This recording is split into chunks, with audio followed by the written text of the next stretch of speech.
हिंदी दर्शन में आपका स्वागत है। पिछली कक्षा में हमने आधुनिक काल की पृष्ठभूमि के विषय में जाना। आज की कक्षा में हम भारतेंदु युग के प्रमुख कवि और उनकी रचनाओं के बारे में जानेंगे। इस युग में शताधिक कवियों ने विविध प्रवृत्तियों के अंतर्गत काव्य रचना की है, किंतु उनमें भारतेंदु हरिश्चंद्र, बद्रीनारायण चौधरी प्रेमघन, प्रताप नारायण मिश्र, जगमोहन सिंह, अंबिका दत्त व्यास और राधा कृष्ण दास ही प्रमुख रूप से उल्लेखनीय रहे हैं। इसके अतिरिक्त श्रीधर पाठक, बाल मुकुंद गुप्त और हरिओद की कविताओं का प्रकाशन भी इस युग में आरंभ हो गया था। तो आइए देखते हैं। सबसे पहले पढ़ते हैं भारतेंदु हरिश्चंद्र के बारे में। भारतेंदु हरिश्चंद्र का जन्म काशी में एक संपन्न वैश्य परिवार में 1850 ईस्वी में हुआ और इनकी मृत्यु 1885 ईस्वी में हुई। मात्र 35 वर्ष की अल्पायु में इनका देहावसान हो गया। इन्होंने 35 वर्ष का जीवन यापन किया। भारतेंदु इनकी उपाधि थी और हरिश्चंद्र इनका मूल नाम था। डॉक्टर नगेंद्र के अनुसार उस समय के पत्रकारों एवं साहित्यकारों ने 1880 ईस्वी में इन्हें भारतेंदु की उपाधि से सम्मानित किया। भारतेंदु शब्द के विषय में अगर हम देखें तो भारत धन इंदु, जिसका अर्थ होता है भारत का चंद्रमा। इनका मुख्य व्यवसाय पत्रकारिता से रहा है और इनकी 3 पत्रिकाओं का इन्होंने संपादन कार्य किया है। कवि वचन सुधा, हरिश्चंद्र चंद्रिका और बाला बोधिनी। याद रखेंगे, कई बार परीक्षाओं में पूछा जा चुका है। कवि वचन सुधा, हरिश्चंद्र चंद्रिका और बाला बोधिनी। तो आइए देखते हैं भारतेंदु हरिश्चंद्र के विषय में। कविवर हरिश्चंद्र 1885 से 85 ईस्वी अर्थात 35 वर्ष का जो समय है वह इन्होंने जिया है। इतिहास प्रसिद्ध सेठ अमीचंद की वंश परंपरा से उत्पन्न हुए थे। उनके पिता बाबू गोपाल चंद गिरधरदास भी अपने समय के प्रसिद्ध कवि रहे थे। हरिश्चंद्र ने बाल्यकाल में अपनी काव्य प्रतिभा का लोहा मनवा लिया था। उस समय के साहित्यकारों ने इन्हें भारतेंदु की उपाधि प्रदान की। अभी अभी हमने आपसे बात की कि उस समय के साहित्यकारों और पत्रकारों ने 1880 ईस्वी में इन्हें यह उपाधि दी। कवि होने के साथ भारतेंदु पत्रकार भी रहे हैं। कवि वचन सुधा, हरिश्चंद्र चंद्रिका पत्रिका का भी इन्होंने संपादन कार्य किया है। उनकी काव्य कृतियों की संख्या लगभग 70 मानी गई है। कवि वचन सुधा 1868 ईस्वी में है। इन्हें कर्म से भी लगाया जाता है। इनकी जो 3 पत्रिकाएं हैं, कवि वचन सुधा सबसे पहले जो मासिक पत्रिका थी, मासिक, पाक्षिक और साप्ताहिक थी। पहले मासिक और फिर साप्ताहिक।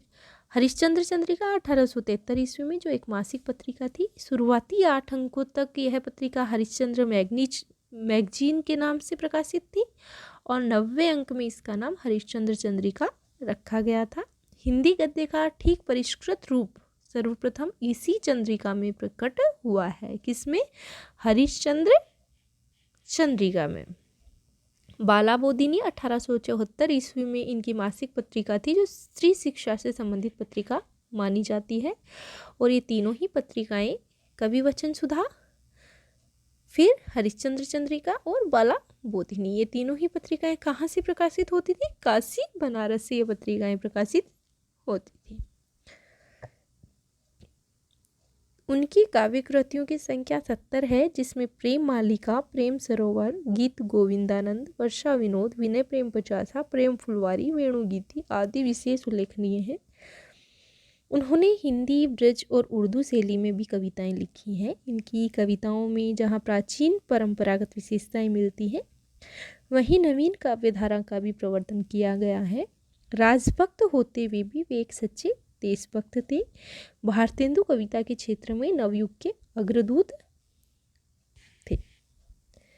भारतेंदु कविता के क्षेत्र में नए युग के अग्रदूत थे। इन्होंने बहुत अच्छे अच्छे नाटक भी लिखे हैं। इनके अनुदित नाटकों में 8 नाटकों की जो बात की जाती है, विद्या सुंदर, रत्नावली, पाखंड, विडंबना, धनंजय विजय, कपूर मंजरी, भारत जननी, मुद्रा राक्षस दुर्लभ बंधु। और मौलिक नाटकों की संख्या 9 मानी गई है, जिनमें वैदिक हिंसा हिंसा न भवती, सत्य हरिश्चंद्र, श्री चंद्रावली, विशिष्य विषमोषधम, भारत दुर्दशा, नीलदेवी, अंधेर नगरी, प्रेम जोगिनी और सती प्रथा।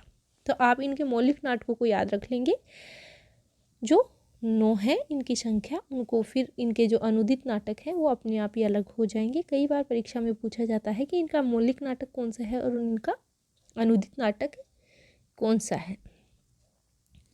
आगे देखते हैं बद्रीनारायण चौधरी प्रेमघन के संबंध में। भारतेंदु मंडल के कवियों में प्रेमघन, जिनका जन्म 1855 ईस्वी में हुआ, प्रमुख स्थान माना जाता है। इनका जन्म मिर्ज़ापुर यूपी में एक संपन्न ब्राह्मण परिवार में माना जाता है। किनका? बद्रीनारायण चौधरी प्रेमघन का। भारतेंदु मंडल के कवियों में, ये बात हम कर चुके हैं, ब्राह्मण परिवार में मिर्ज़ापुर में इनका जन्म हुआ। भारतेंदु की भांति उन्होंने भी पद्य और गद्य दोनों में ही विपुल साहित्य रचना की है। साप्ताहिक नागरी नीरद और मासिक आनंद कादिबिनी, इनकी 2 पत्रिकाओं का नाम महत्वपूर्ण है।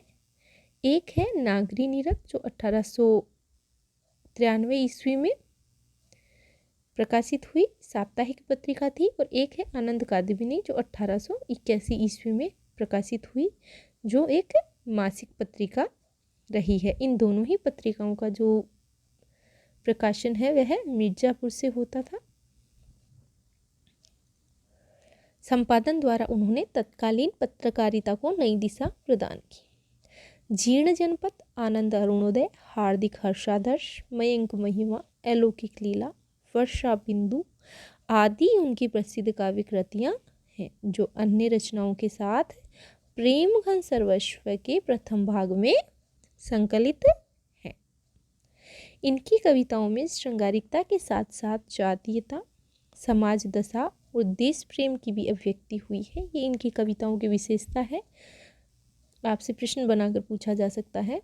यद्यपि उन्होंने राजभक्ति संबंधी कविताओं की भी रचना की है, तथापि राष्ट्रीय भावना की नई लहर भी इनकी कविताओं में मिलती है।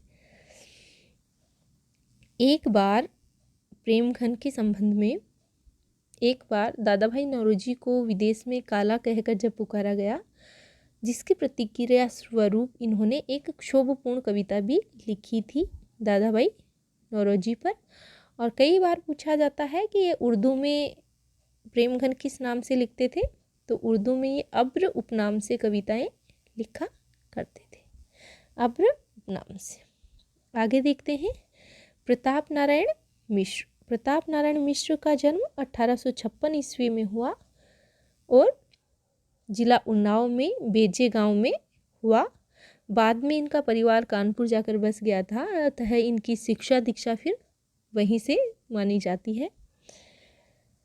ब्राह्मण के संपादक प्रताप नारायण मिश्र इन सभी जो पत्र पत्रिकाएं हैं उनके संपादक, और कालक्रम से इनको कई बार लगवाया जाता है, तो आप इनको ध्यान में रख लेंगे। नागरी नीरद और आनंद कादिबिनी जो मिर्ज़ापुर से प्रकाशित होती थी, बद्रीनारायण चौधरी प्रेमघन की, और कवि वचन सुधा, हरिश्चंद्र चंद्रिका और बालाबोधिनी भारतेंदु हरिश्चंद्र की। इसी प्रकार ब्राह्मण पत्रिका के संपादक प्रताप नारायण मिश्र का जन्म बेजेगांव जिला उन्नाव में हुआ था। वे ज्योतिष का पैतृक व्यवसाय न अपनाकर साहित्य रचना की ओर प्रवृत्त हुए।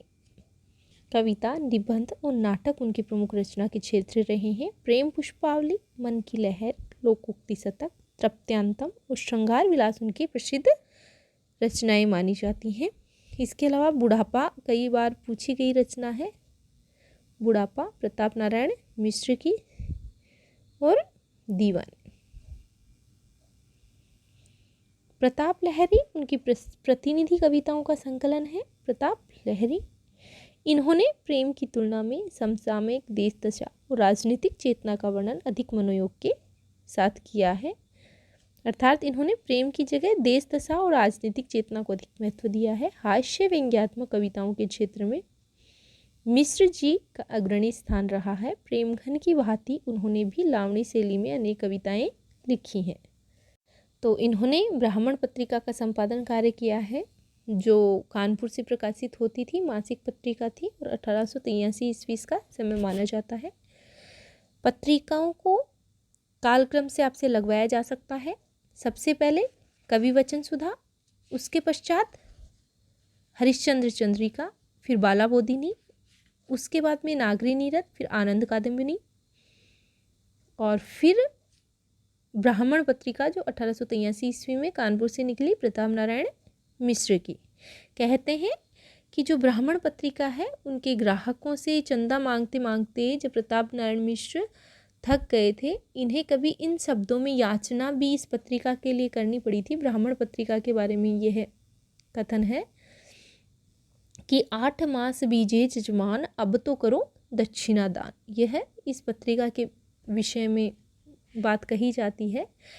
प्रताप नारायण मिश्र से संबंधित एक और प्रश्न पूछा जाता है। हिंदी हिंदू हिंदुस्तान का नारा देने वाले प्रताप नारायण मिश्र ही माने जाते हैं। इनकी प्रतिनिधि कविताओं का संकलन प्रताप लहरी में है।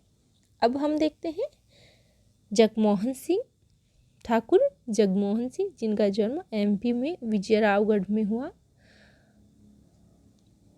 ठाकुर जगमोहन सिंह एमपी की विजयरावगढ़ रियासत के राजकुमार थे। इन्होंने काशी में संस्कृत और अंग्रेजी की शिक्षा प्राप्त की। श्रृंगार वर्णन और प्रकृति सौंदर्य की अवतारणा उनकी मुख्य काव्य प्रवृत्तियां रही हैं। तो प्रताप नारायण मिश्र के बाद में जो जगमोहन सिंह हैं, उनकी जो प्रमुख प्रवृत्ति रही है वो प्रकृति सौंदर्य और श्रृंगार वर्णन रही। प्रेम संपत्ति लता, श्याम लता, श्याम सरोजनी और देवयानी इनके प्रमुख रचनाएं हैं। जगमोहन सिंह ने काव्य रचना की स्वाभाविक प्रतिभा थी और वे भावुक मनोवृत्ति के कवि थे। कल्पना, लालित्य, भावुकता, चित्रशैली और सरस मधुर ब्रजभाषा इनकी रचनाओं की अन्यतम विशेषताएं मानी जाती हैं। इनकी प्रमुख रचनाओं में कौन कौन सी हैं? प्रेम संपत्ति लता, श्याम लता, श्याम सरोजनी, श्याम स्वप्न और ऋतु संहार। आचार्य रामचंद्र शुक्ल के अनुसार प्राचीन संस्कृत साहित्य की रुचि संस्कार के साथ भारत भूमि की प्यारी रूपरेखा को मन में बसाने वाले ये हिंदी के पहले लेखक माने जाते हैं। अगला कवि देखते हैं अंबिका दत्त व्यास। अंबिका दत्त व्यास, इनका जन्म काशी में 1858 ईस्वी में हुआ। काशी निवासी कविवर दुर्गादत्त व्यास के पुत्र अंबिका दत्त व्यास सुकवि थे। वे संस्कृत और हिंदी के अच्छे विद्वान थे और दोनों भाषाओं में साहित्य रचना करते थे। ये पीयूष प्रवाह पत्रिका का संपादन कार्य किया करते थे। पीयूष प्रवाह जो पत्रिका है उसका संपादन कौन करते थे? तो अंबिका दत्त व्यास। ये संस्कृत और हिंदी के अच्छे विद्वान थे, यानी दोनों भाषाओं में ये साहित्य रचना किया करते थे। इनके द्वारा अपनी रचनाओं में इन्होंने और उन्होंने शब्दों पर उन्होंने के स्थान पर इनने उनने शब्द का प्रयोग किया है। ये जब कविताएं करते थे तो जैसे अपन इन्होंने लिखते हैं तो ये क्या लिखते थे? इनने। पावस पचासा, सुकवि सत्सई, हो होरी इनकी उल्लेखनीय रचनाएं हैं। इनकी रचना ललित ब्रजभाषा में हुई है। उन्होंने खड़ी बोली में कंसवध अपूर्ण जो रचना है शीर्षक प्रबंध काव्य की रचना भी आरंभ की है। कंसवध जो है अपूर्ण प्रबंध काव्य है, इसमें केवल 3 ही सर्ग लिखे गए हैं, किंतु इसके केवल 3 सर्ग लिखे जा सके हैं। इन्होंने समस्या पूर्ति भी लिखी है। उनकी भारतीय संस्कृति में गहन आस्था थी। उन्होंने सरल और कोमलकांत पदावली के प्रयोग को वरीयता दी है। बिहारी विहार जो इनकी रचना है, इस रचना में बिहारी सतसही के दोहों का कुंडलियां छंद में भाव विस्तार किया गया है। आगे देखते हैं राधा कृष्ण दास के विषय में। भारतेंदु हरिश्चंद्र के फुफेरे भाई राधा कृष्ण दास 1865 ईस्वी में बहुमुखी प्रतिभा के धनी कवि माने जाते हैं। कविता के अतिरिक्त उन्होंने नाटक, उपन्यास और आलोचना के क्षेत्र में भी उल्लेखनीय साहित्य रचना की है। उनकी कविताओं में भक्ति, श्रृंगार व समकालीन सामाजिक राजनीतिक चेतना को विशेष स्थान प्राप्त हुआ है। किनकी कविताओं में? तो राधा कृष्ण दास की कविताओं में भक्ति और श्रृंगार के साथ साथ समकालीन सामाजिक राजनीतिक चेतना को विशेष स्थान प्रदान किया गया है। भारत बारहमासा और देश दशा समसामयिक भारत के विषय में उनकी प्रसिद्ध कविताएं हैं। भारत बारहमासा और देश दशा, इनकी कुछ कविताएं राधाकृष्ण दास ग्रंथावली में संकलित हैं। उन्होंने भी खड़ी बोली और ब्रजभाषा दोनों में कविताएं लिखी हैं। राधाकृष्ण दास की भारत बारहमासा राष्ट्रीयता से संबंधित और देश दशा भी राष्ट्रीयता से संबंधित कविताएं हैं। इसके अलावा महाराणा प्रताप, यह इनका सबसे उत्कृष्ट और बड़ा नाटक है। महाराणा प्रताप नाटक जो है वह राधाकृष्ण दास का है। महारानी पद्मावती जो मेवाड़ कमलिनी, पृथ्वीराज प्रयाग, निसहाय हिंदू लघु उपन्यास है इनका, जुबली राजभक्ति से संबंधित है। अन्य कवि देखते हैं भारतेंदु युग के, भारतेंदु काल के इनके अतिरिक्त अन्य कवियों का योगदान भी स्मरणीय है। इनकी रचनाओं में भक्ति भावना और श्रृंगार वर्णन की प्रमुखता देखने को मिलती है। इस संदर्भ में नवनीत चतुर्वेदी का नाम भी आता है।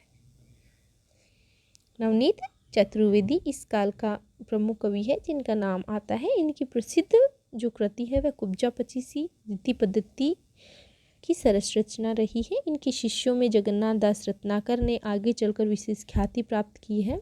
गोविंद गिल्ला भाई ने इस काल में श्रृंगार सरोजिनी, पावस पयोनिधि और राधामुख षोडशी और षड ऋतु भक्ति और प्रेम वर्णन संबंधी रचनाएं लिखी हैं। किसने? गोविंद गिल्ला भाई ने। दिवाकर भटकृत नक्सिक और नवोढ़ारत्न भी रीति पद्धति की रचनाएं हैं। रामकृष्ण वर्मा बलवीर ने बलवीर पचासा लिखी है। राजेश्वरी प्रसाद सिंह प्यारे का प्यारे प्रमोद भी श्रृंगार परक कविता है। गुलाब सिंह की प्रेम सत्सही और राव कृष्ण देव सिंह गोप का प्रेम संदेशा भी श्रृंगार परक कृतियां हैं। इस काल में श्रृंगार के अतिरिक्त अन्य विषयों पर भी कविताएं लिखी गई हैं। इसमें राधाचरण गोस्वामी महत्वपूर्ण है। राधाचरण गोस्वामी ने नव भक्तमाल, जो कई बार परीक्षा में पूछी जाती है, नव भक्तमाल किसकी रचना है? राधाचरण गोस्वामी की।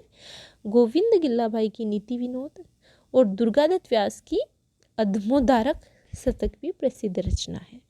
भारतेंदु युग पुरातन और नवीन के संधि स्थल पर स्थित है। भारतेंदु युग पुरातन और नवीन के संधि स्थल पर स्थित है। पूछा जा सकता है, प्रश्न बनाया जा सकता है, पुरातन और नवीन के संधि स्थल पर स्थित काल माना जाता है, कौन सा युग माना जाता है? तो भारतेंदु युग। इस युग की उपलब्धि यह है कि इसके पूर्व रीतिकाल श्रृंगार की प्रवृत्ति पर बल देता रहा था। उसके स्थान पर कविगण समाज और राष्ट्र के उद्बोधन देने वाली लोक मंगलकारी दृष्टि की ओर उन्मुख होने लगे, जिसकी पूर्ण परिणति आगे चलकर द्विवेदी युग में लक्षित होती है। राधाचरण गोस्वामी की जो प्रमुख रचना है नवभक्तमाल, उसको ध्यान में रखना है। इसके अलावा बूढ़े मुँह मुहासे, लोग देखे तमाशे भी इनका प्रहसन है, जो कई बार परीक्षा में पूछा जाता है।